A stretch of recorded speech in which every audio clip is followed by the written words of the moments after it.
నన్న అసలుకి అంత కాలిపోయింది. కట్టుకున్న చీర తప్ప అసలు కట్టుకోవడానికి కూడా బట్టలు లేవు. గిన్నెలు సామాన్లు అన్ని కాలిపోయినాయి.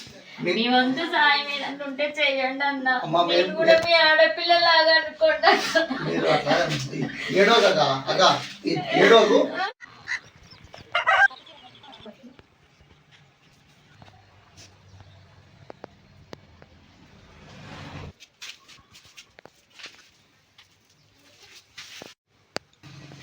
మిత్రులారా, ఈరోజు మేము చిందందుల గ్రామంలో గడ్డం గుర్రం సునీత గారంట. ఈమె మాకు ఇక్కడ ప్రసాద్ అనే వార్డ్ కౌన్సిలర్ గారు మాకు మా ఫౌండేషన్కి సమాచారం ఇచ్చారు. ఇక్కడ చిందందూరులో గుర్రం సునీత అనే ఆమె ఇల్లు దగ్ధమైందని. ఆ విషయం తెలుసుకొని అమ్రేలి ఫౌండేషన్ తరఫున మేము వచ్చి రావడం జరిగింది. ఇల్లు మొత్తం చూసాము, బాగా కాలిపోయి ఉన్నది. బాగా ఈమెకి ఆశ్రయం జరిగింది. ఈమెకి భర్త లేరు, ఇద్దరు చిన్నపిల్లలు తీసుకొని జీవనం సాగిస్తుంది. ఈమె మిషన్ కుట్టు జీవనం సాగిస్తుంది. ఈమెకి అదొకటే జీవనాధారం. ఈరోజు ఈమె బాగా నష్టపోయింది.